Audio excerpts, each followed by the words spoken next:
Hello students, very good morning. This is Suraj Kumar. Welcome to my YouTube channel Learning with Suraj Sir. Dear students, जैसा कि मैंने पिछले video में आपको बताया था पजेसिव एडजेक्टिव के बारे में, मैंने आपको बताया था कि what is definition of possessive adjective, possessive adjective का परिभाषा क्या होता है। मैंने आपको बताया था कि how to use possessive adjective in a sentence, किस तरीके से हम पजेसिव एडजेक्टिव का प्रयोग एक सेंटेंस में करते हैं। आज मैं आपको बताऊंगा डिस्ट्रीब्यूटिव एडजेक्टिव। डिस्ट्रीब्यूटिव एडजेक्टिव क्या होता है और किस तरीके से एक सेंटेंस में यूज होते हैं, और डिस्ट्रीब्यूटिव एडजेक्टिव के अंतर्गत कितने वर्ड्स आते हैं। तो ध्यान दीजिएगा डिस्ट्रीब्यूटिव एडजेक्टिव होता है, डिस्ट्रीब्यूटिव एडजेक्टिव ऐसे एडजेक्टिव होते हैं, ऐसे विशेषण होते हैं जो दो या दो से अधिक व्यक्तियों या वस्तुओं में से प्रत्येक या एक का बोध कराने वाले एडजेक्टिव को डिस्ट्रीब्यूटिव एडजेक्टिव कहते हैं। एक बार मैं फिर से बता रहा हूँ जो डिस्ट्रीब्यूटिव एडजेक्टिव होते हैं ऐसे विशेषण होते हैं जो दो या दो से अधिक व्यक्तियों या वस्तुओं में से प्रत्येक या एक का बोध कराने वाले एडजेक्टिव को डिस्ट्रीब्यूटिव एडजेक्टिव कहते हैं। जैसे आई थिंक आपको समझ में आ गया होगा कि ऐसे एडजेक्टिव होते हैं, डिस्ट्रीब्यूटिव एडजेक्टिव ऐसे एडजेक्टिव होते हैं या दो से अधिक व्यक्तियों या वस्तु में से प्रत्येक का या एक का बोध कराने वाले शब्द को हम बोलते हैं डिस्ट्रीब्यूटिव एडजेक्टिव। क्या बोलते हैं? Distributive adjective. तो जो डिस्ट्रीब्यूटिव एडजेक्टिव होता है इसके अंतर्गत आपका चार वर्ड आते हैं। क्या आता है?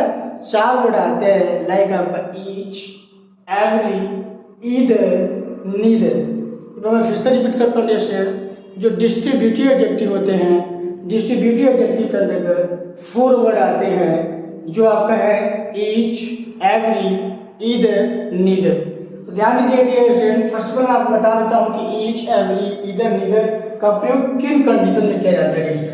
तो ध्यान दीजिएगा ये जो ईच है ईच मतलब होता है आपका प्रत्येक, एंड एवरी मतलब भी क्या होता है? आपका प्रत्येक होता है। लेकिन जो ईच का प्रयोग होता है हमेशा ध्यान दीजिएगा कि इट इज यूज्ड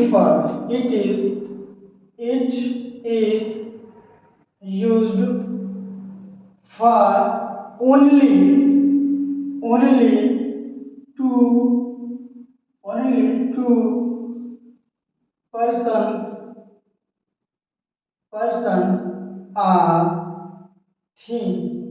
क्वेश्चन ध्यान दीजिएगा जो ईच का मतलब होता है आपका प्रत्येक होता है। इसका मतलब क्या होता है? प्रत्येक होता है। और बेसिकली जो ईच यूज किया जाता है हमेशा दो के लिए यूज करते हैं। क्या होता है आपका? दो के लिए यूज करते हैं। या ये भी ध्यान दीजिएगा कि मॉडर्न इंग्लिश में दो से अधिक के लिए भी यूज किया जाता है, लेकिन कंडीशन क्या होना चाहिए? Condition should be limited. Condition आपका बिल्कुल लिमिट होना चाहिए, मतलब कि एक संख्या ऐसा दिया हो जो आपका लिमिट हो, जिसको हम गिन सकते हैं। ऐसे कंडीशन में हम क्या कर सकते हैं? ईच का प्रयोग कर सकते हैं। जैसे अगर लिमिटेड संख्या रहेगा दो से अधिक भी है तो ऐसे कंडीशन हम क्या कर सकते हैं? ईच का प्रयोग कर सकते हैं। एक बार मैं फिर से रिपीट करता हूँ जो ईच का प्रयोग होता है it is used for only two person और टू थिंग। ये जो आपका जो ईच का प्रयोग होता है हमेशा दो व्यक्तियों या वस्तुओं के लिए हम क्या करते हैं? ईच का प्रयोग करते हैं। और ध्यान दीजिएगा एवरी होता है, एवरी मतलब भी क्या होता है? प्रत्येक होता है। क्या होता है? एवरी मतलब भी प्रत्येक होता है। दोनों का मतलब प्रत्येक होता है, लेकिन जो एवरी होता है it is used for more than two persons are things। ध्यान दीजिएगा कि जो ईच का प्रयोग होता है बेसिकली दो व्यक्तियों या वस्तुओं के लिए होता है, लेकिन जो एवरी का प्रयोग होता है दो से अधिक व्यक्तियों या वस्तुओं के लिए होता है। या हम ये भी कह सकते हैं कि एवरी का प्रयोग हमेशा हम अनलिमिटेड पर्सन और थिंग के लिए हम क्या करते हैं? एवरी का प्रयोग करते हैं। फिर ध्यान दीजिएगा तो जो इधर है आपका थर्ड इधर है, इधर पे ध्यान दीजिए इधर भी बोलते हैं, आइदर भी बोलते हैं। इधर जो है इधर मतलब होता है डियर स्टूडेंट कि दोनों में से, ये होता है आपका बोथ, इधर मतलब बोथ होता है, या आप ये भी कह सकते हैं कि इधर बोथ तो होता है, इसके अलावा दोनों में से एक, दोनों में से कोई एक, दोनों में से कोई एक के लिए हम क्या करते हैं, ईदर का प्रयोग करते हैं।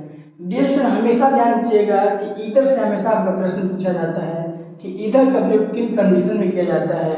तो आपको ये ध्यान देना है कि either equal to both, either के बराबर क्या होता है, आपका बोथ होता है।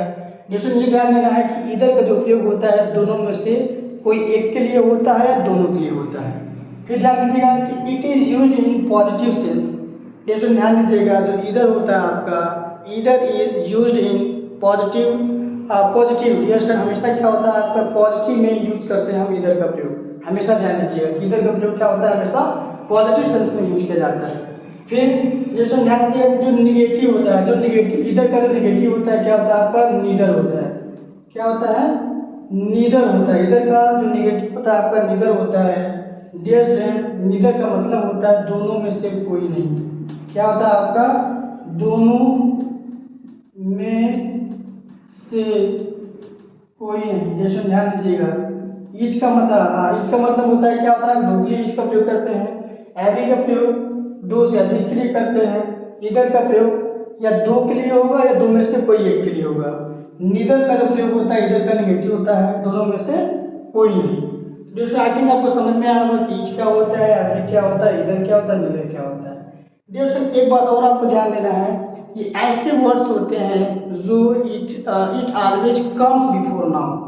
आपको ये ध्यान देना है कि ये जो डिस्ट्रीब्यूटिव एडजेक्टिव होते हैं हमेशा आपका नाउन के पहले यूज किया जाता है। डियर स्टूडेंट हमेशा ध्यान दीजिएगा कि जब भी एडजेक्टिव आएगा, जब भी एडजेक्टिव का नाम लिया जाएगा तो इसका मतलब भी होता है क्या डियर स्टूडेंट की हमेशा नाउन के पहले यूज होते हैं। डियर स्टूडेंट ध्यान दीजिएगा कि वर्ड्स जो है आपका ईच, एवरी, इधर, नीदर, अगर ये नाउन के पहले आते हैं तो ये क्या है आपका डिस्ट्रीब्यूटिव एडजेक्टिव है। आप ये भी ध्यान दीजिएगा डियर स्टूडेंट ये एडजेक्टिव भी होते हैं और डिस्ट्रीब्यूटिव प्रोनाउन भी होते हैं, लेकिन अंतर क्या होता है, पहचानने का सबसे सिंपल तरीका ये होता है डियर स्टूडेंट ये नाउन के पहले यूज होंगे, ये हमेशा नाउन के पहले यूज होंगे।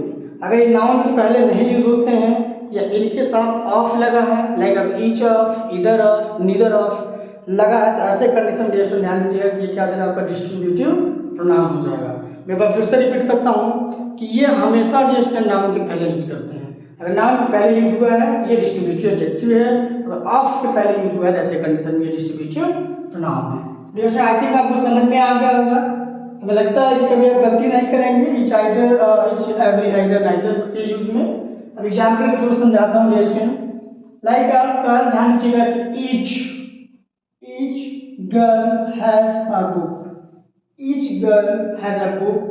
डियर स्टूडेंट प्रत्येक लड़की के पास पुस्तकें हैं, पुस्तक है। तो डियर स्टूडेंट ध्यान दीजिएगा एक बात और मैं आपको बता देता हूँ कि जब भी आपका ईच, एवरी, आइदर, नीदर आता है तो डियर स्टूडेंट ये ऐसे वर्ड्स हैं जो सिंगुलर वर्ड हैं, इसको क्या बोलते हैं, सिंगुलर वर्ड हैं। हमेशा बात आपको ये ध्यान देना है कि जब भी आपका ऐसे कंडीशन में वर्ड्स आते हैं तो हमेशा आपका जो वर्ब होते हैं, जो ऑक्सिलरी वर्ब होते हैं या जो मेन वर्ब होते हैं हमेशा डियर स्टूडेंट सिंगुलर आते हैं। क्या आते हैं, हमेशा सिंगुलर आते हैं, ये हमेशा ध्यान दीजिएगा।